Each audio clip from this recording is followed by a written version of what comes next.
Queremos saludarles de nuevo y darles los buenos días. Gracias por esta parte, la paciencia, la colaboración, el interés de ustedes de estar con nosotros en la entrevista.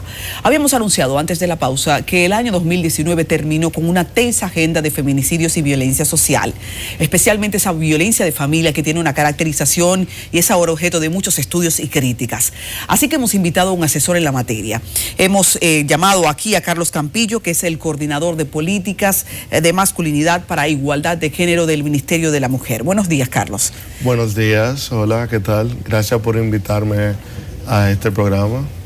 Antes de empezar la entrevista, quiero compartir con ustedes un mensaje que nos ha enviado un televidente. Dice, con una foto de una mujer con lágrimas: muchos hombres se creen buenos porque jamás han golpeado a una mujer. No hace falta golpear para hacer daño.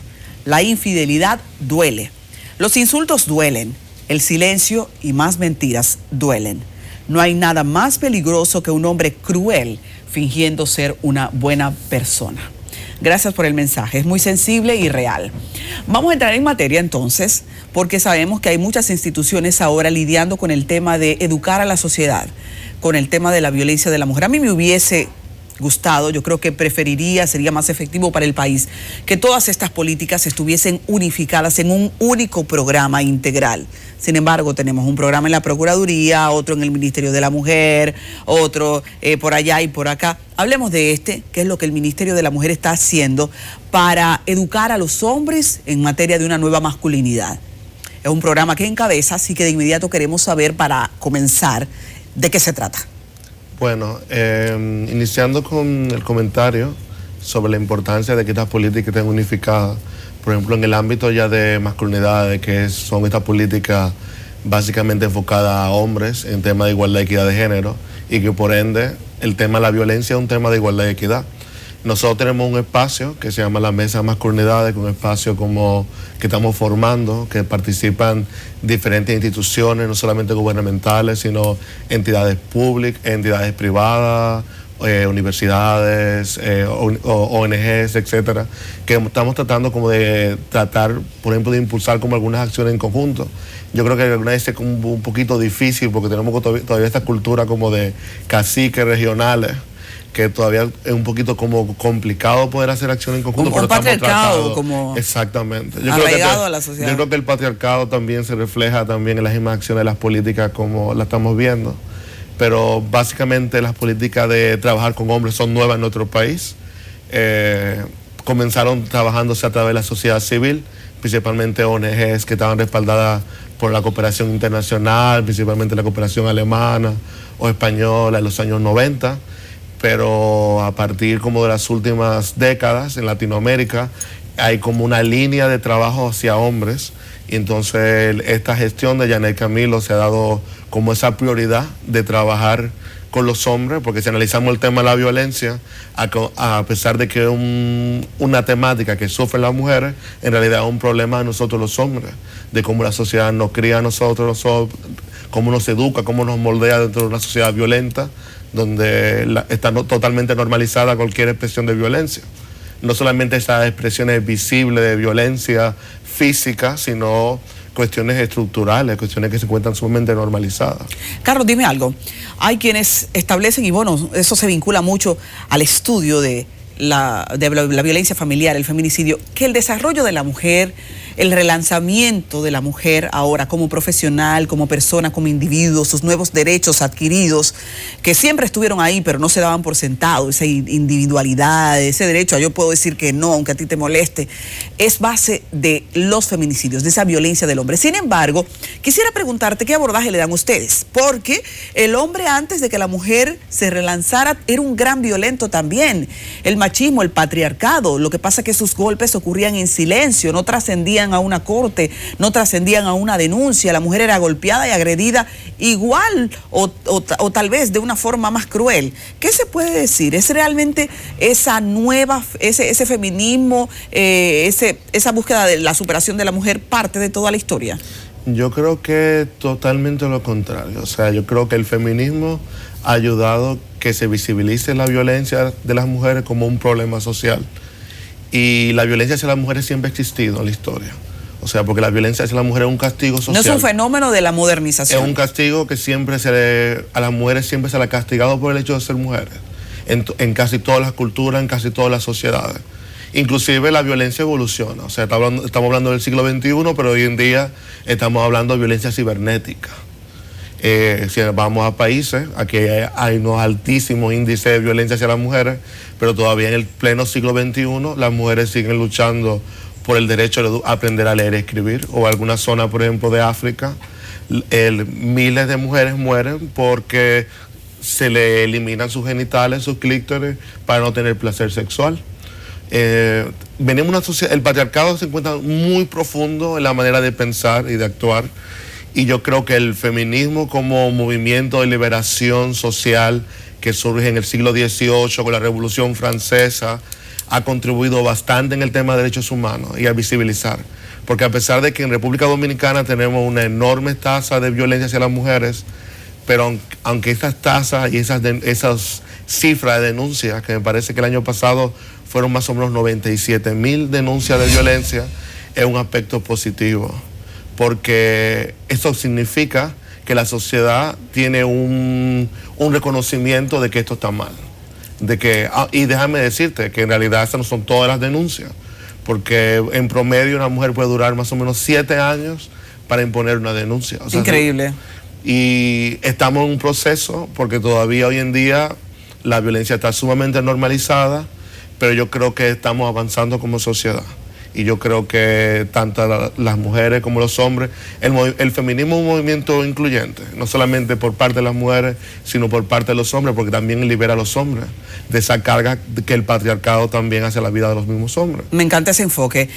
Comenzamos a hablar del programa que ustedes tienen, que es un programa totalmente preventivo, porque trata de a un público que uno tiene dentro de los patrones normales, educarlo en este tema de la nueva masculinidad. Cuando te encuentras con esos hombres, ¿qué hallazgos haces que puedas compartir con nosotros? Increíblemente, muchas veces nosotros tenemos la percepción de que cuando hablamos de estos temas, como que los hombres se encuentran, tenemos el prejuicio de que los hombres se encuentran cerrados. Yo creo que a pesar de la perspectiva cultural que tenemos del hombre típico dominicano machista, yo creo que los hombres están muy abiertos, por ejemplo, a cambiar. Porque cuando hablamos de temas, por ejemplo, la paternidad activa, de los hombres poder expresar su cariño, de los hombres poder cuidar su salud, de los hombres poder... Son cuestiones relacionadas con su propia libertad. Si analizamos cuestiones como la salud o el promedio de vida de hombres y mujeres en República Dominicana, igual que el promedio de Latinoamérica, los hombres viven por lo menos 6 años menos que las mujeres. Y está relacionado con una cultura donde nosotros nos educan para ser fuertes y donde no la podemos represión de las emociones, eso enferma. Claro, no podemos ir a un médico, no nos gusta ir a los médicos, tenemos que estar siempre fuertes y demostrar que somos fuertes, y eso se traduce inclusive hasta la calidad de vida. Entonces, cuando un hombre toma conciencia de este tipo de cosas, que son cuestiones que ni pensamos nunca, porque están tan normalizadas y forman parte de nuestra vida cotidiana, que son cuestiones que nos liberan bastante. Y también el tema de la violencia está muy relacionado con la represión de las emociones de una sociedad que nos enseña desde que somos niños, nos moldea para que nos expresemos lo que nos está pasando. Entonces, cuando analizamos esta violencia que se encuentra expresada en todos los segmentos de la sociedad, no solamente en los sectores con menos educación, inclusive en los sectores con alto nivel educativo, vemos estos tipos de violencia. Esta expresión de cuando vemos que una persona asesina a otro por un parqueo, cuando tú tienes una carrera, un nivel educativo y unos privilegios sociales. Pero ¿qué te hace? O sea, ¿qué te impide que tú no manejes las emociones? Entonces eso contribuye, por ejemplo, a la violencia. Por ejemplo, hay un escritor que se llama Eduardo Galeano, que le hablaba sobre el miedo a los hombres. Y él decía que un hombre feminicida era un hombre que tenía mucho miedo y que tenía muchísimas inseguridades. Era un hombre que tenía miedo de estar solo, un hombre que tiene muchas dependencias. Porque también estas dependencias sociales y económicas siempre las vemos de la parte de las mujeres hacia los hombres. En una sociedad que hay una gran desigualdad económica y donde a las mujeres se les educa para depender económicamente de la parte visible de los hombres. Pero también nosotros tenemos muchas dependencias económicas. Cuando nos educan que no sabemos ni planchar una camisa, o cuando nos educan que no podemos ni cocinar la comida que nos va a alimentar. Entonces analizamos todas esas dependencias culturales y socioculturales, y además de una cultura que nos enseña que el amor romántico está basado en el dolor, en el sufrimiento, que mientras más me duele, más te quiero. Y eso lo vemos inclusive en la cultura, en los comerciales, en la literatura, en los suicidios románticos, en las novelas. Esto lo vemos en todas partes, un amor romántico que está relacionado con el dolor, con el sufrimiento. Escucharte me hace pensar que cada casa, cada familia es un pequeño laboratorio. Bueno, ahora lo difícil es que la familia está desmembrada, la familia está dividida, ahora muchas veces solo con mamá. ¿Qué nosotros podemos recomendar a ese prototipo de familia que tenemos ahora, que cambió, que no es necesariamente un padre y una madre, a las familias? ¿Cómo les podemos inyectar la necesidad de fomentar una nueva masculinidad a esos hijos que van creciendo? Bueno, y que no es solamente una nueva masculinidad, porque también las niñas tienen un patrón mental que necesita transformarse para equilibrar el sistema. Yo creo que también el Estado, nosotros como Estado, como sociedad en general, no solamente el Estado, sino también las empresas, las academias, todos los organismos sociales, inclusive hasta las empresas, tenemos una responsabilidad de contribuir a la igualdad y la equidad, a contribuir a hacer política que incentive la igualdad y la equidad. Porque si analizamos, por ejemplo, hoy en día, todavía es muy difícil hablar de igualdad y equidad de género en las escuelas. Enseñarle a los niños la manera de resolver los conflictos no es con los puños, o que una niña, si desea, puede jugar con un carrito y porque ella quisiera, pudiera manejar en un futuro o pudiera ser mecánico.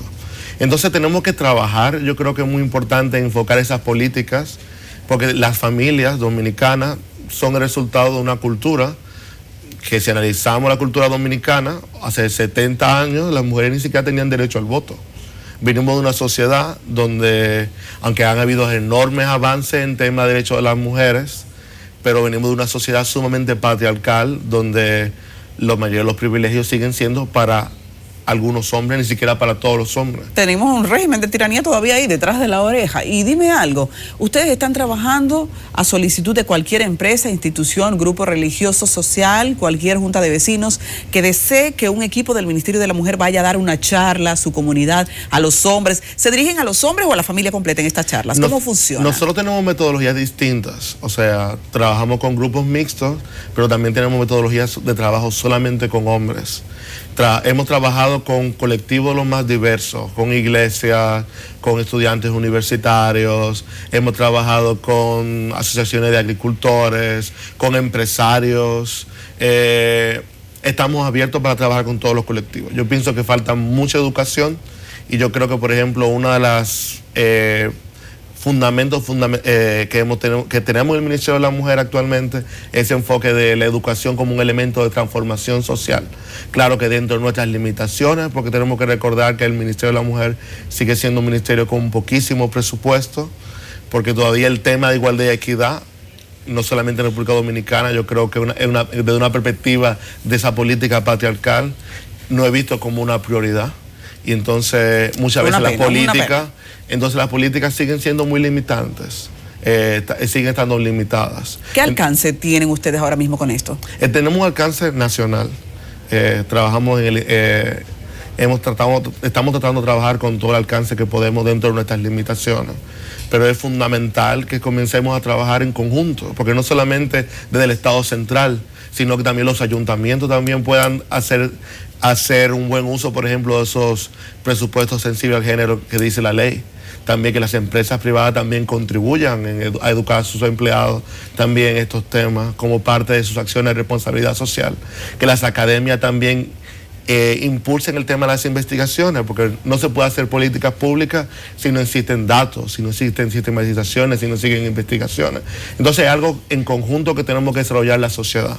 Y yo creo que estamos avanzando, República Dominicana en el tema masculinidad está siendo pionero. ¿En qué estamos siendo pioneros? En el tema de... A veces nos vemos nosotros y solo alcanzamos a ver las aguas turbias. Sí, porque es parte de nuestra cultura. O sea, nosotros tenemos esta cultura pesimista, ese pensamiento del siglo XIX, de que somos lo peor, de que somos lo malo, etcétera. Yo pienso que hay cosas interesantísimas, por ejemplo, en este tema de masculinidades, hay muchos países que tienen experiencia interesantísima. Por ejemplo, en Chile, en Costa Rica, en países de la región, para no hablarte de países con realidades muy diferentes a nosotros, Suiza o Noruega, que tienen una experiencia interesantísima con trabajo con hombres, con grupos de hombres que se reúnen sistemáticamente, que hablan de sus emociones, que hablan de las cosas que les afectan, y eso es chulísimo porque surgen cosas interesantísimas.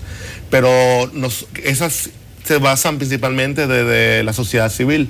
Por ejemplo, en la parte del Estado como impulsor de este tipo de políticas, República Dominicana es pionero. Y dime algo, cuando te sientas a escuchar el testimonio, el pensamiento de un hombre con tendencia a cometer feminicidios, ¿qué descubres? ¿Qué podemos decir a ese hombre que nos está mirando y que él ha comenzado a identificar que tiene tendencias violentas? Es muy difícil que los mismos hombres reconozcan que tienen esas tendencias. Porque siempre es un impulso. Existe inclusive la sociedad a justificar ese tipo de acciones. Pero si tú notas que tiene que tú no puedes manejar tu ira, que tienes problemas con la agresividad, que tienes problemas con celos compulsivos, cuestiones tan pequeñas como déjame revisar tu celular o decirle a mi pareja la ropa que va a usar, son cuestiones tan pequeñas que pueden terminar en un feminicidio porque están relacionados con esos celos enfermizos. Yo creo que es muy importante buscar una ayuda profesional. Y, por ejemplo, el Centro Conductual de Hombres, que también es un caso interesantísimo, pionero en Latinoamérica, porque existen otros centros conductuales, pero están descentralizados. Trabajan con ayuntamientos, etcétera, en otros países, pero aquí trabajan a través de la Procuraduría. Ahí trabaja el señor Luis Berger, y él trabaja ya con hombres que están procesados, que tienen procesos de violencia. Y el 98% de estos hombres que reciben una ayuda de abordaje psicológico, de terapéutico, no vuelve a agredir, no vuelve a hacer una agresión. O sea, es interesante. Muchas veces nosotros los hombres necesitamos personas que nos escuchen o personas que podamos expresar nuestros sentimientos porque tenemos muchas cosas cargadas, desde nuestra crianza, una crianza violenta, o muchas veces es una manera errónea de ver la vida, porque a nosotros nos moldean de una manera muy violenta. La cultura nos moldea a nosotros de una manera para ejercer ese poder. Y parte del ejercicio de ese poder es la violencia. Increíble. ¿Y qué consejos podemos darle a la gente que ahora está en esa posición pero no está siendo sometido a una terapia? Tú eres un terapeuta de esto ya en la práctica.